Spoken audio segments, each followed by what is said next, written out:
attention, étant donné que cette vidéo porte sur Avengers Infinity War et que Avengers Infinity War comporte tout plein de spoilers, cette vidéo comporte tout plein de spoilers. Logique. Et étant donné la façon dont Thanos reçoit tous ceux qui spoilent sans prévenir, disons qu'on préférait quand même vous mettre en garde. C'est bon? Tout le monde est prêt? Bon, alors dans Avengers Infinity War, tout le monde meurt. Enfin, pas tout le monde, hein, mais disons la moitié des persos, c'est déjà pas mal. Si on fait les comptes à la fin du film, il manque quand même...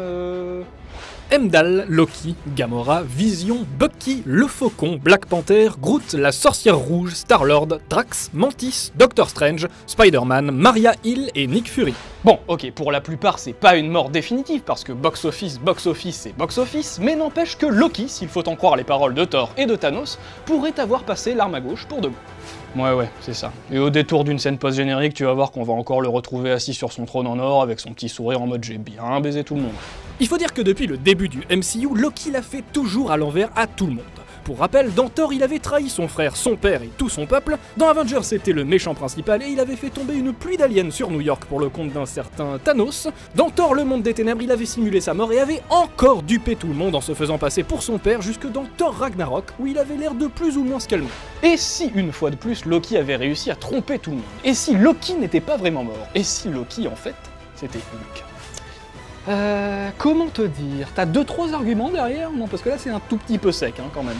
Selon une théorie développée par le journaliste Josh L. Dickey et reprise en détail par le site Screen Rant, Loki s'est donc fait passer pour Hulk. Pour rappel, il est capable de créer des illusions plutôt très convaincantes, donc déjà, sur le papier, c'est possible. Mais bref, l'argument numéro 1, c'est le comportement pour le moins bizarre de Bruce Banner à son retour sur Terre via le Bifrost de Heimdall. Ses retrouvailles avec Black Widow plutôt très sobres alors qu'ils ne se sont pas revus depuis des années, ses souvenirs et ses connaissances des pierres de l'infini qui semblent correspondre beaucoup plus à Loki qu'à Banner, et surtout le fait qu'ils ne parviennent plus à se transformer.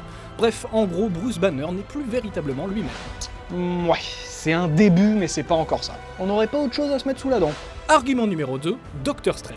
Comme le souligne la théorie de Dickey, ça semble quand même assez bizarre que Banner atterrisse pile chez Strange étant donné qu'il ne le connaît pas. En effet, jusqu'ici, les deux seuls personnages des autres films du MCU à avoir croisé la route de Stephen Strange, ce sont Thor et Loki, qui gardent certainement un souvenir particulièrement ému de sa rencontre avec le magicien. Je tente depuis plus d'une demi-heure.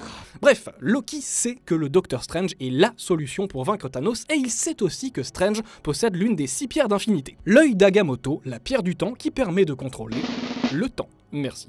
Il a donc tout intérêt, après avoir simulé sa mort, à venir le voir lui, mais surtout pas sous sa forme originale. Bah ouais, tu m'étonnes, il a pas envie de se retaper une chute de 2 heures le mec, ça peut se comprendre. Enfin, il est surtout au courant que Strange ne lui fait pas vraiment confiance, d'où l'idée d'utiliser Banner. Petit 1 pour faire croire à sa mort et duper Thanos, petit 2 pour approcher le Docteur Strange, petit 3 pour rassembler les Avengers plus facilement et les unir contre la menace Thanos. Et bah oui, pour réconcilier tout le monde, qui serait mieux placé que Banner, qui n'a pas participé à la Civil War et qui n'a donc pris parti ni pour Captain America, ni pour Iron Man.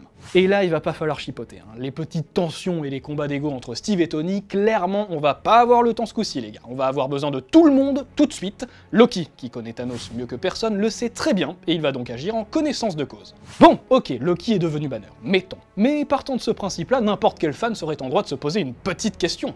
Du coup, Banner, le vrai, where the fuck is he?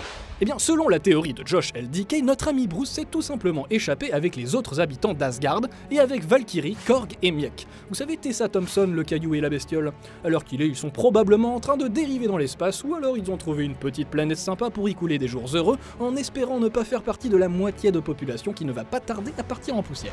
Bon, par contre, le jour où le vrai Bruce Banner va revenir et se rendre compte que Loki s'est fait passer pour lui pendant tout ce temps, on sait plus ou moins ce qui va se passer, hein. Hein, Loki? Tu sais ce qui t'attend. Eh ben oui. Alors, 2 possibilités. Soit vous adhérez à la théorie et vous êtes impatient de revoir Tom Hiddleston dans le prochain Avengers, soit vous vous dites que c'est n'importe quoi, qu'il y a beaucoup trop de trucs qui ne tiennent pas la route, par exemple le fait que les 2 personnages se retrouvent dans la même scène au début du film, et vous allez donc continuer à pleurer notre ami Loki.